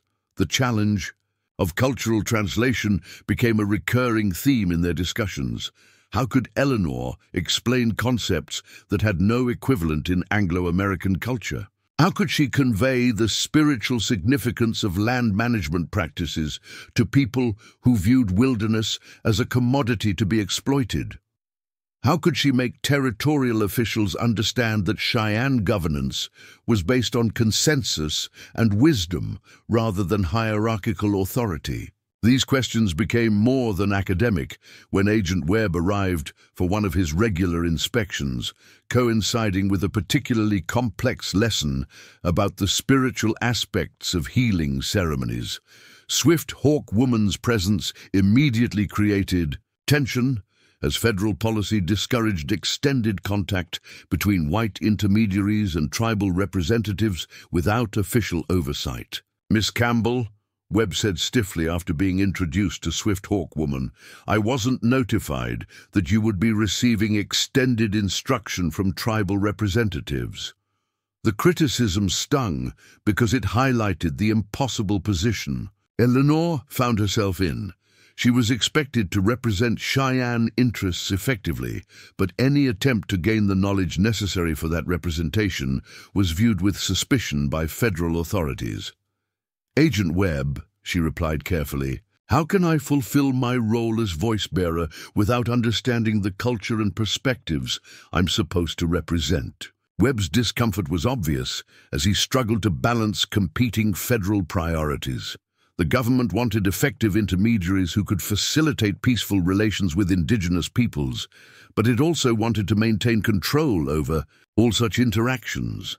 Swift Hawk Woman observed this exchange with the keen intelligence of someone who understood perfectly the political dynamics at play. When Webb finished his bureaucratic objections, she addressed him directly. "Agent Webb," she said with formal courtesy, "I am here at the request of my people to ensure that their voice-bearer can speak our words truly. Would the White Father prefer that she speak falsely?" The question cut to the heart of the contradiction in federal policy. Webb wanted Eleanor to be an effective representative, but he also wanted to limit her access to the very knowledge that would make her effective. "The concern," Webb replied stiffly, "is that extended unsupervised contact might compromise Miss Campbell's objectivity in her role as intermediary." Swift Hawk Woman's smile was sharp as a blade. "And supervised contact by federal agents would not compromise this objectivity?" The exchange illustrated perfectly the challenges Eleanor faced in her new role. Every aspect of her education and preparation was viewed through the lens of federal suspicion and control. She was expected to bridge two worlds while being prevented from fully understanding either one. After Webb departed, Swift Hawk Woman became more serious about the political aspects of Eleanor's education. They spent long evenings discussing the complex history of government-tribal relations, the specific grievances and concerns of the Cheyenne people, and the strategic considerations that would govern her future interactions with federal officials. "They want you to be a translator," Swift Hawk Woman explained during one such session. "Take Cheyenne words, make them into white words, give white officials what they want to hear. But voice-bearers do more than translate. Voice-bearers advocate, educate, protect." The distinction was crucial. Translation implied mechanical conversion from one language to another, while advocacy required taking sides and fighting for specific outcomes. Eleanor was beginning to understand that her role would inevitably put her in conflict with federal authorities, who expected her to facilitate their objectives rather than genuinely represent Cheyenne interests. As winter deepened and their lessons continued, Eleanor felt herself changing in fundamental ways. The medicine knowledge she was acquiring was transforming not just her understanding of healing, but her entire relationship with the natural world. She began to see the prairie around her cabin not as empty wilderness, but as a complex ecosystem, filled with spiritual significance and practical resources. More importantly, she was developing the confidence and knowledge base necessary to challenge the assumptions and prejudices that governed white attitudes toward indigenous peoples. When territorial officials spoke of civilizing the Indians, she could now articulate why such language was both insulting and ignorant. When settlers complained about savage behavior, she could provide context that revealed the logic and morality underlying Cheyenne actions. But with growing knowledge came growing isolation from her original community. The transformation that Swift Hawk Woman was facilitating was irreversible. Eleanor could never again view the world through the simple, uncomplicated lens of frontier prejudice. She was becoming something new, something that didn't fit comfortably in either world, but was essential for communication between them. The winter lessons were preparing her for challenges she couldn't yet imagine, but they were also creating a person capable of meeting those challenges with wisdom, courage, and deep understanding of what was truly at stake in the relationship between two very different ways of life. Spring arrived with an urgency that caught everyone unprepared. The unusually harsh winter had delayed the seasonal thaw by several weeks, but when it finally came, the accumulated snow and ice melted with devastating speed. Rivers that had been frozen solid for months became raging torrents overnight, washing out bridges and flooding low-lying areas across the territory. Eleanor stood on the small rise behind her cabin, watching the transformed landscape with growing concern. The normally placid creek that meandered past her property had become a muddy torrent, carrying debris from upstream ranches and settlements. In the distance, she could see smoke rising from what appeared to be multiple locations, either signal fires or structures burning from flood damage. Swift Hawk Woman emerged from the cabin, carrying her travel pack, already prepared for departure despite the dangerous conditions. Her 3 months of intensive teaching had concluded the week before, but she had lingered to observe the spring weather patterns before beginning her journey back to the main Cheyenne camp. "The water spirits are angry," she observed, studying. The swollen creek, with the practiced eye of someone who had seen many seasonal floods. Too much snow held too long, released too fast. There will be suffering. Her words proved prophetic within hours. A rider appeared on the eastern horizon, pushing his horse hard, despite the treacherous footing.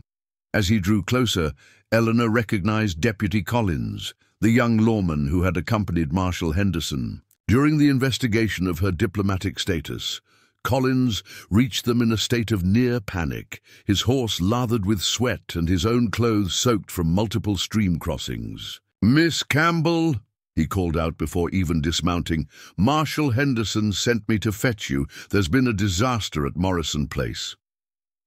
The news struck Eleanor like a physical blow. Despite the recent coolness in their relationship, the Morrison family had been her closest neighbors for years.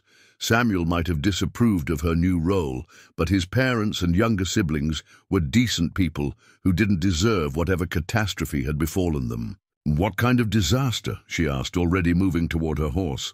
"Flash flood took out their house during the night," Collins explained breathlessly. "Whole family barely escaped with their lives. Mrs. Morrison's hurt bad. Broken leg, maybe. Worse. The marshal thought maybe with your connections, you might be able to help."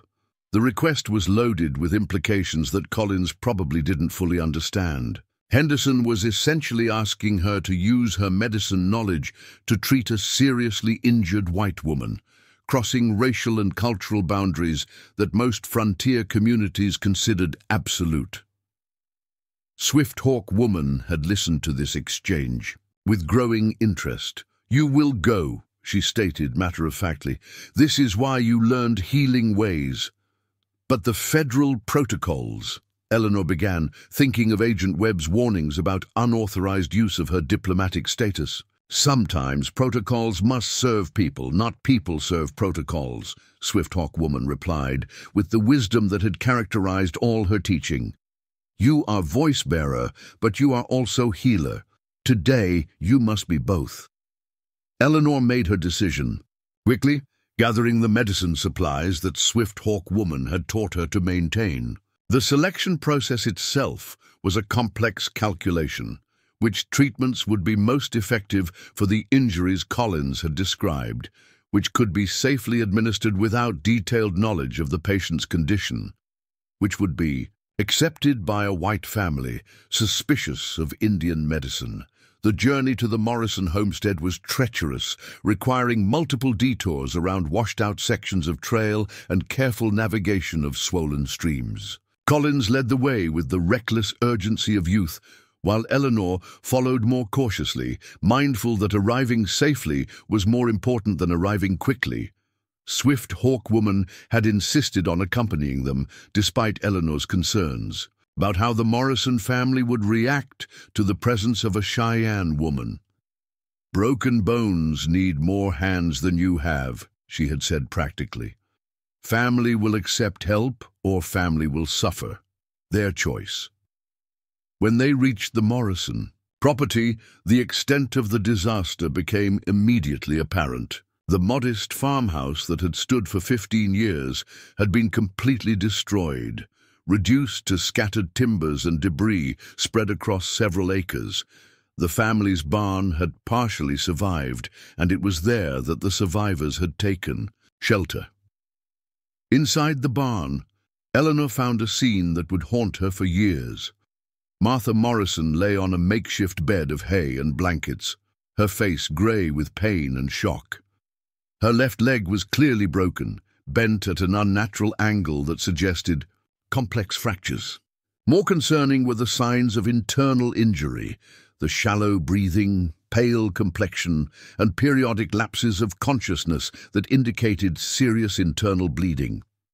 James Morrison, Martha's husband, knelt beside her with the helpless expression of a man watching his world collapse, their 3 younger children huddled in the corner, too frightened to cry. Samuel stood near the barn door, his face cycling between relief at seeing help arrive and confusion at seeing Swift Hawk Woman.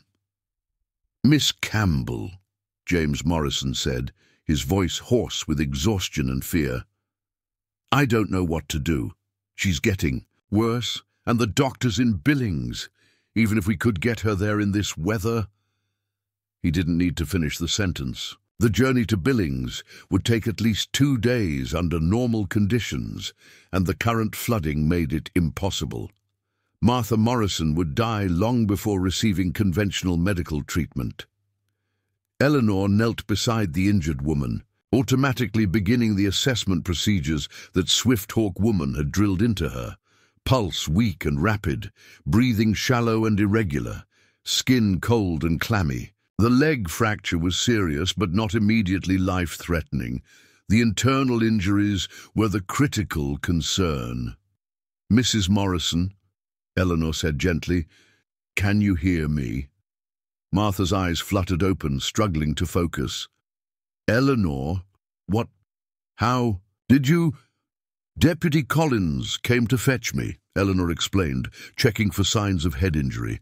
"I'm going to try to help you, but I need to examine your injuries first." Swift Hawk Woman had been conducting her own assessment, using techniques that were foreign to European medical tradition, but extraordinarily effective at detecting internal problems. She pressed specific points on Martha's abdomen, observing responses that revealed the location and severity of internal bleeding. "Bleeding inside," she reported quietly in English, then continued in Cheyenne, providing details that Eleanor had learned to interpret during their winter lessons. The diagnosis was grave, but not hopeless. Martha had suffered significant internal bleeding, probably from a ruptured spleen, but the hemorrhaging appeared to have stabilized. The leg fracture was complex, but could be set and splintered. With proper treatment and careful nursing, she could survive, but the treatment would require combining European and Cheyenne medical techniques in ways that might be shocking to the Morrison family. Eleanor found herself facing the first real test of her ability to bridge 2 medical traditions while navigating the cultural prejudices of her patients. "Mr. Morrison," she said carefully, "I can help your wife, but the treatment will involve methods you might not be familiar with. I've learned some healing techniques from the Cheyenne people that could save her life."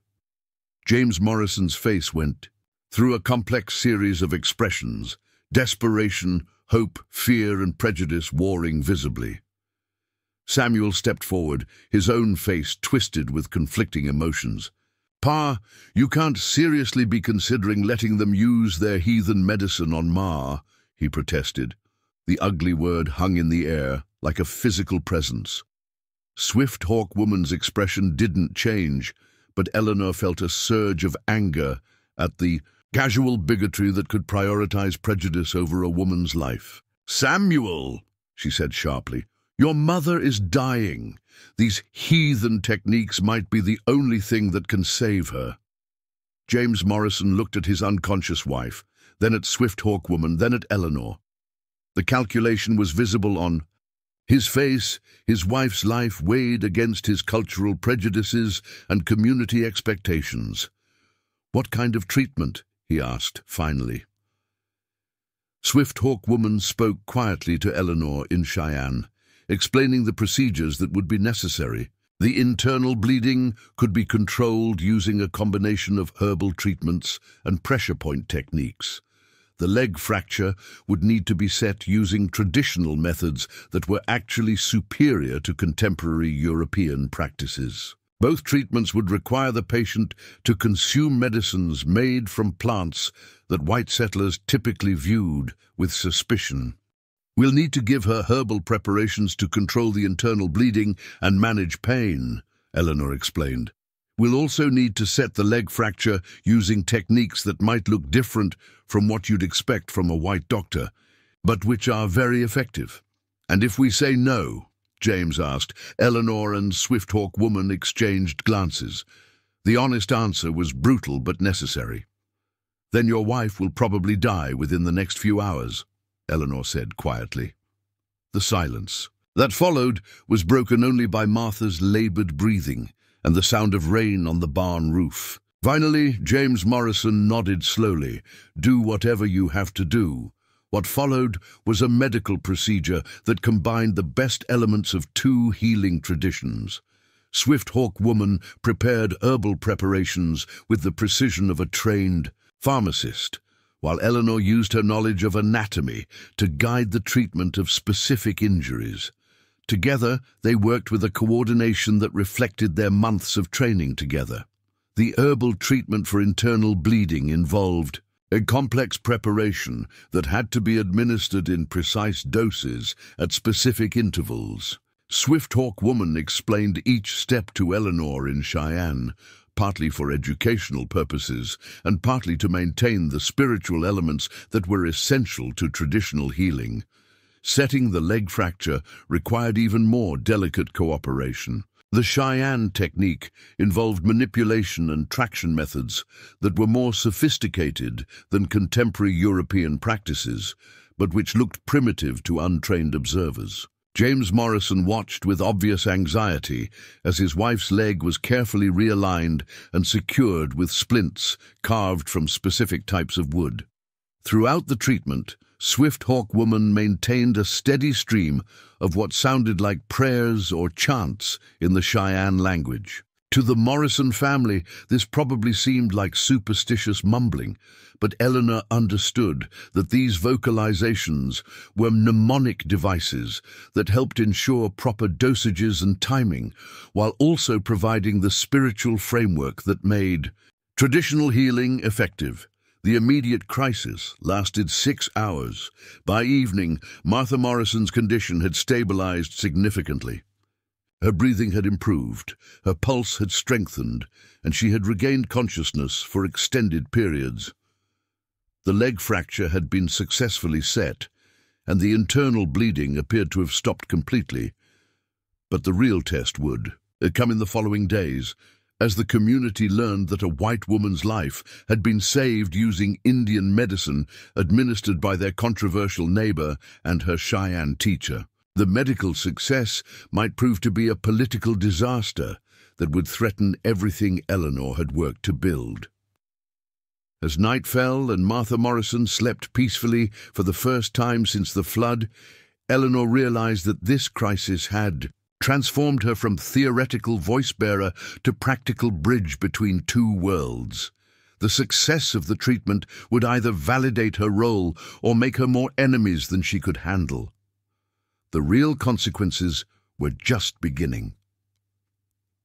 The news of Martha Morrison's miraculous recovery spread through the scattered settler community with the speed of wildfire. Within 3 days, riders had carried the story to every homestead within 50 miles, and the details grew more dramatic with each telling. By the time the account reached Buffalo Creek, it had transformed from a medical emergency into a tale of supernatural intervention. Eleanor discovered this when she arrived at McKinnon's trading post to purchase supplies for the Morrison family's recovery. The usual cluster of men who gathered around the store's pot-bellied stove fell silent when she entered, their conversation dying mid-sentence as if her presence had cast a spell. Jeremiah McKinnon, the store's proprietor, greeted her with unusual formality. For 15 years, he had treated her with the casual friendliness reserved for reliable customers.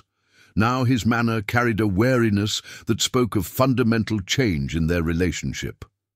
"Miss Campbell," he said carefully, "heard you've been playing doctor out at the Morrison place."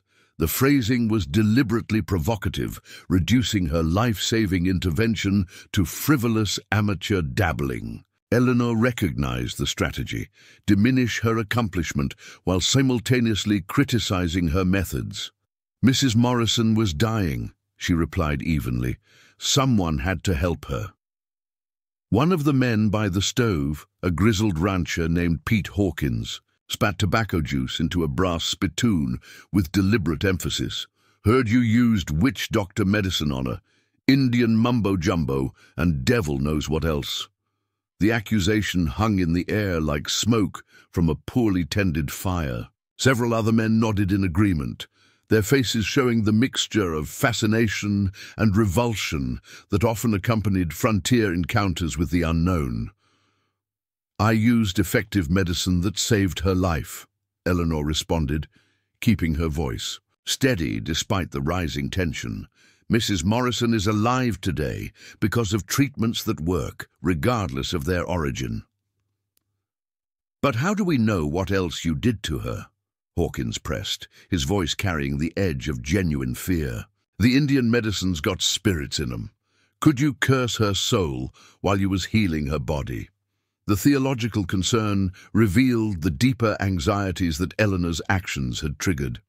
These were people whose worldview divided medicine into Christian healing, which was blessed by God, and pagan healing, which was influenced by evil spirits. Her successful use of Cheyenne treatments had forced them to confront uncomfortable questions about the nature of divine intervention. McKinnon cleared his throat uncomfortably, clearly wanting to avoid a confrontation in his store. "Miss Campbell, maybe you could just get what you need and be on your way. Folks are still trying to make sense of what happened." The dismissal was polite but firm. Eleanor gathered her supplies quickly, acutely aware of the hostile stares following her movements. As she prepared to leave, she heard one of the men whisper to his companion, "Mark my words, no good will come of mixing white folks with Indian witchcraft." The ride back to the Morrison homestead gave her time to process the community's reaction. She had expected some resistance to her methods, but the intensity of the fear and suspicion surprised her. These people weren't just questioning her medical techniques, they were questioning her loyalty to her own race and religion. At Morrison Place, she found a very different atmosphere. Martha Morrison was sitting up in the makeshift bed, her color much improved and her appetite returning. The leg fracture was healing properly, showing no signs of infection or complications. Most importantly, her family's attitude toward Eleanor had undergone a complete transformation. "Miss Campbell," Martha said warmly as Eleanor entered the barn, "I can't thank you enough for what you did. James tells me I would have died without your help." James Morrison himself approached with obvious gratitude, mixed with embarrassment. "Eleanor, I owe you an apology. I had my doubts about those Indian methods, but I can't argue with the results. You saved my wife's life. Even Samuel, who had been the most vocal opponent of using Cheyenne medicine, seemed chastened by his mother's recovery. He helped Eleanor examine Martha's injuries with respectful attention, asking practical questions about the healing process. "How did you know which plants to use?" he asked, as Eleanor checked the splints on his mother's leg. "I mean, there must be hundreds of different herbs out there." The question provided an opening for education that Eleanor seized eagerly. She explained how Swift Hawk Woman had taught her to identify medicinal plants by their characteristics, seasonal availability, and traditional applications. She described the careful process of preparation that ensured proper dosage and effectiveness.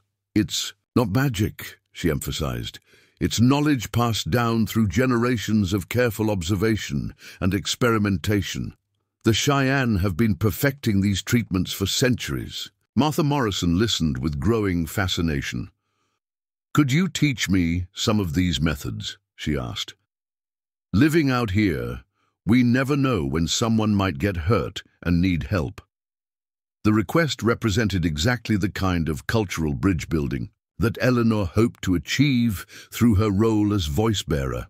Teaching white settlers to use indigenous medical knowledge would demonstrate the practical value of cross-cultural cooperation while reducing the fear and suspicion that typically surrounded such interactions. But before she could respond, Deputy Collins arrived with news that transformed the situation entirely. His expression was grim as he dismounted, suggesting that his visit was official rather than social. "Miss Campbell," he said formally, "I need you to come with me to Buffalo Creek. Federal Marshal David Richardson wants to speak with you about your recent activities." The name was unfamiliar, but the title carried ominous implications. Federal marshals typically became involved only when territorial authorities were insufficient to handle a situation, suggesting that her successful treatment of Martha Morrison had attracted attention at the highest levels of law enforcement. "What kind of activities?" Eleanor asked, though she suspected she already knew the answer. Collins glanced uncomfortably at the Morrison family before responding. "There's been complaints filed about unauthorized practice of medicine and possible violation of federal Indian policy. Marshal Richardson needs to investigate. The charges were serious, but not unexpected." Eleanor had known that her medical intervention would eventually attract official scrutiny, especially given the sensational nature of the community's reaction to her methods. "When does the marshal want to see me?" she asked. "Now," Collins replied. "He's waiting at the territorial courthouse." The urgency suggested that this was more than a routine investigation. Someone had filed formal complaints serious enough to warrant immediate federal attention, and Eleanor suspected she knew who was behind them. James Morrison stepped forward, his face flushed with anger. "This is outrageous. Miss Campbell saved my wife's life, and now she's being persecuted for it?" "Pa," Samuel interjected quietly, "maybe we should stay out of this. Getting involved with federal marshals could cause us problems too." The younger Morrison's caution revealed the community dynamics that Eleanor would have to navigate. Even people who were grateful for her help were reluctant to publicly support her against federal authority, fearing that association with her. Controversial methods might bring official scrutiny down on them as well. The journey to Buffalo Creek passed in tense silence. Collins was clearly uncomfortable with his role as escort, but federal orders couldn't be ignored. Eleanor used the time to prepare mentally for what promised to be the most serious challenge to her diplomatic status since her initial recognition as voice-bearer. Federal Marshal David Richardson proved to be a very different type of law enforcement officer than the territorial officials Eleanor had dealt with previously. He was perhaps 50 years old, with the bearing of someone accustomed to dealing with complex legal situations that required both authority and diplomacy. His questions were precise and well-informed, suggesting extensive preparation for this interview. "Miss Campbell," he began after the formal introductions. "I understand you recently provided medical treatment to Mrs. Martha Morrison using what you describe as Cheyenne healing methods." "That's correct," Eleanor replied. "Mrs. Morrison was dying from internal injuries and conventional medical treatment wasn't available. And this treatment was successful. Yes, Mrs. Morrison has made a complete recovery." Richardson made careful notes as she spoke, his expression giving no indication of his opinion about her actions. "Miss Campbell, are you aware that federal law requires medical practitioners to be licensed by territorial authorities?" The legal trap was obvious, but unavoidable. Eleanor couldn't claim to be a licensed physician, but she also couldn't deny that she had performed medical procedures that had saved a woman's life. "Marshall Richardson," she replied carefully. "I'm aware of licensing requirements for professional medical practice, but I'm also aware that emergency situations sometimes require immediate action regardless of formal credentials." "And you believe your diplomatic status as voice-bearer grants you authority to practice medicine?" The question went to the heart of the federal government's concerns about her role. If voice-bearers could claim exemption from territorial licensing requirements, it would create precedents that could complicate federal Indian policy across the entire frontier. "I believe my obligation to help someone in mortal danger supersedes bureaucratic requirements," Eleanor stated firmly. "If that's illegal, then the law needs to be changed." Richardson's eyebrows rose slightly at her bold statement, but his expression remained neutral. "Miss Campbell, I've received formal complaints alleging that you used unauthorized medical practices, potentially endangered a patient through experimental treatments, and violated federal protocols governing the activities of designated intermediaries." The specificity of the complaints confirmed Eleanor's suspicion about their source. Only someone with detailed knowledge of federal Indian policy could have crafted charges that precisely targeted the potential vulnerabilities in her legal position. "Who filed these complaints?" she asked. "Agent Webb submitted an official report expressing concerns about your activities," Richardson replied. "Additionally, several community members have raised questions about the appropriateness of your methods." The revelation that Webb had turned against her came as a shock, though perhaps it shouldn't have. The federal agent had always been suspicious of her growing independence and cultural knowledge. Her successful medical intervention had probably convinced him that she was becoming too autonomous for effective federal control. "Marshall Richardson," Eleanor said, "I'd like to request that Mrs. Morrison be interviewed about her treatment and recovery. I believe her testimony would clarify the effectiveness and appropriateness of the methods I used." "That interview has already been conducted," Richardson replied, consulting his notes. "Mrs. Morrison speaks very highly of your treatment and credits you with saving her life." This was encouraging news, but Richardson's continued seriousness suggested it wasn't sufficient to resolve the charges against her. "However," he continued, "the legal issues remain. Federal law is clear about medical licensing requirements, and your diplomatic status doesn't provide exemption from territorial health regulations." Eleanor realized that she was facing a fundamental challenge to the entire concept of voice-bearer authority. If federal officials could prosecute her for using knowledge gained through her cultural education, then her role as intermediary would be reduced to meaningless ceremonial functions. "Marshall Richardson," she said, "if voice-bearers can't use the knowledge we're supposed to acquire to represent our adopted peoples, then what exactly are we supposed to represent? Ignorance, prejudice, misunderstanding?" The question struck at the contradictions inherent in federal Indian policy, and Richardson's uncomfortable expression suggested he recognized the logical problems with the government's position. But logic and law were often different things on the frontier, and Eleanor was about to discover which would prevail in her case. The resolution came from an unexpected source. As Marshal Richardson prepared to deliver his verdict on the charges against Eleanor, the courthouse doors opened to admit a delegation that transformed the entire proceeding. Joseph Running Bear entered with quiet dignity, supported by his grandson, Thomas White Eagle, and followed by Morning Star Woman and 3 other tribal elders. The elderly medicine man had traveled over 100 miles despite his age and the difficult spring conditions, drawn by news of the legal challenge to his adopted daughter's authority. His presence immediately shifted the dynamics of what had been a territorial legal proceeding into a matter of international diplomacy.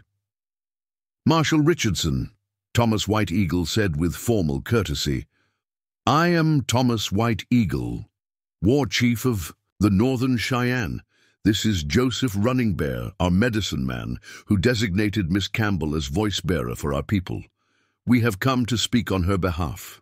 Richardson's discomfort was obvious, as he realized that prosecuting Eleanor would now require explaining to tribal representatives why the federal government was punishing someone for using knowledge they had explicitly shared with her. Joseph Running Bear approached Eleanor and spoke quietly in Cheyenne, his weathered hand resting gently on her shoulder. Thomas translated for the assembled officials. "My grandfather says that prosecuting a healer for healing is like punishing the sun for giving light. It makes no sense in any world." Morning Star Woman stepped forward and placed a beautifully woven blanket at Eleanor's feet, a public gesture of support that carried deep cultural significance. "She learned our ways correctly," the elder woman announced in clear English. "She healed with respect, with proper ceremonies, with understanding. This is what voice-bearer should do." The tribal testimonials created an impossible situation for federal authorities. Prosecuting Eleanor would alienate the very people that voice-bearer positions were designed to conciliate, undermining the entire diplomatic framework that the government was trying to establish. But the legal resolution came from Martha Morrison herself, who had insisted on traveling to Buffalo Creek despite her recent injuries. She entered the courthouse on crutches, her determination evident in every painful step. "Marshal Richardson," she said firmly, "I'm the person who was supposedly endangered by Miss Campbell's treatment. I'm here to tell you that she saved my life using methods that worked when nothing else was available. If you prosecute her for saving my life, you'll have to explain that decision to every family on this frontier who might need her help someday." Her testimony was devastating to the prosecution's case. How could authorities claim that Eleanor had endangered a patient when that patient was standing before them, alive and recovering, crediting her survival entirely to the disputed treatment? James Morrison had followed his wife, accompanied by other members of the local community who had reconsidered their initial reactions to Eleanor's methods. The rancher Pete Hawkins, who had been among her harshest critics at the trading post, stepped forward with obvious embarrassment. "Marshal, I spoke against Miss Campbell before, and I was wrong," he admitted. "My own daughter broke her arm last week, and Miss Campbell set it using those Indian techniques. Healed better than any white doctor could have done. I reckon we've been letting fear make us stupid." The community's change of heart reflected a broader transformation that Eleanor's actions had catalyzed. Faced with undeniable evidence that cross-cultural cooperation could produce beneficial results, even prejudiced settlers were beginning to question their assumptions about indigenous knowledge and capabilities. Marshal Richardson found himself in an untenable position. The formal charges required prosecution, but prosecuting would create a diplomatic incident with the Cheyenne, alienate the very community the law was supposed to protect, and establish precedents that would discourage future cooperation between cultures. After extensive consultation with territorial attorneys and federal Indian authorities, Richardson announced his decision. "Miss Campbell, the charges against you are being dismissed due to extraordinary circumstances and compelling evidence of the beneficial nature of your actions. However, future medical activities must be conducted in coordination with territorial health authorities to ensure proper oversight and documentation. The compromise satisfies no one completely, but allows everyone to claim partial victory.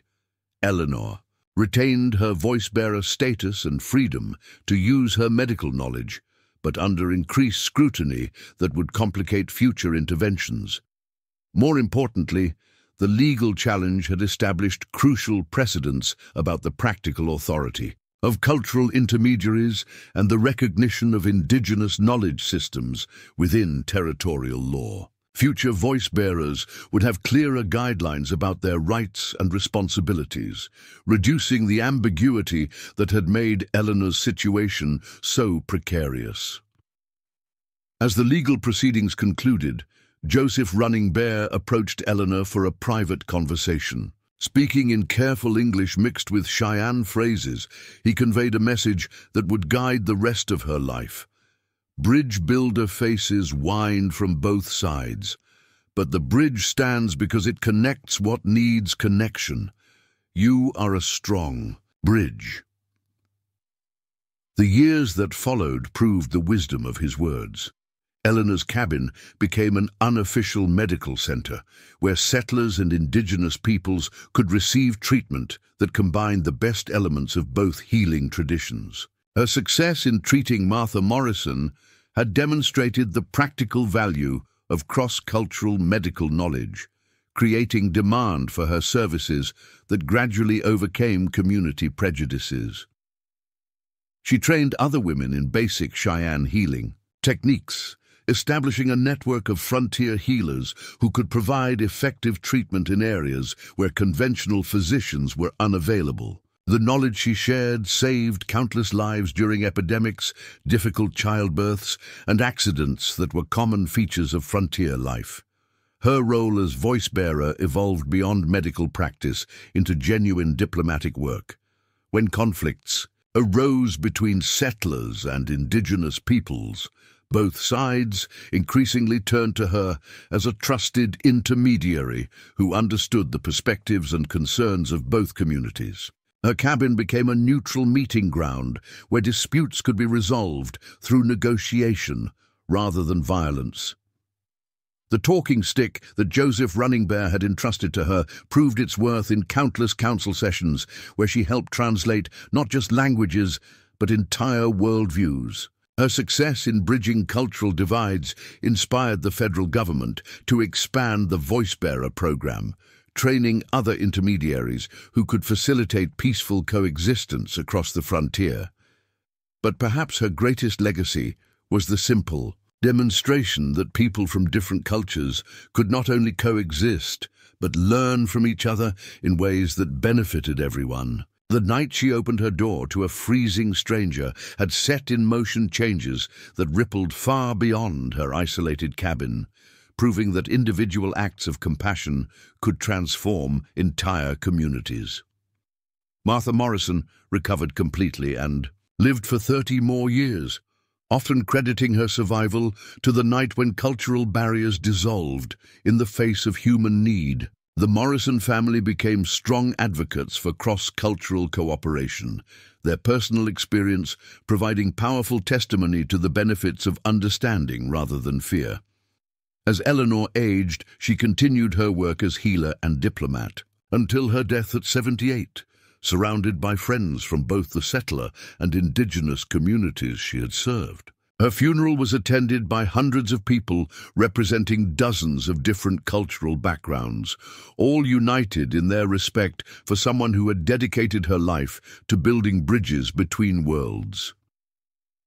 The cabin where it all began still stands, today maintained as a monument to the transformative power of simple human kindness. Visitors can see the room where Joseph Running Bear recovered from his ordeal, the table where crucial negotiations took place, and the medicine garden where two healing traditions learned to grow together.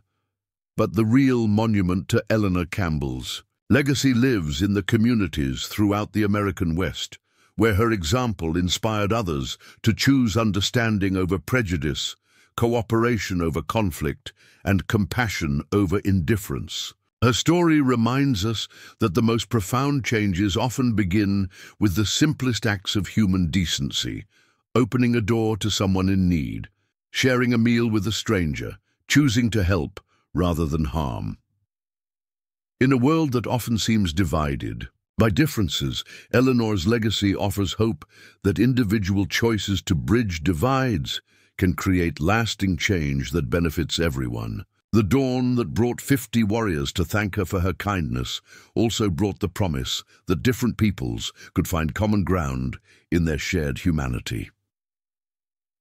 Up next, you've got 2 more standout stories right on your screen. If this one hits the mark, you won't want to pass these up. Just click and check them out. And don't forget to subscribe and turn on the notification bell so you don't miss any upload from us.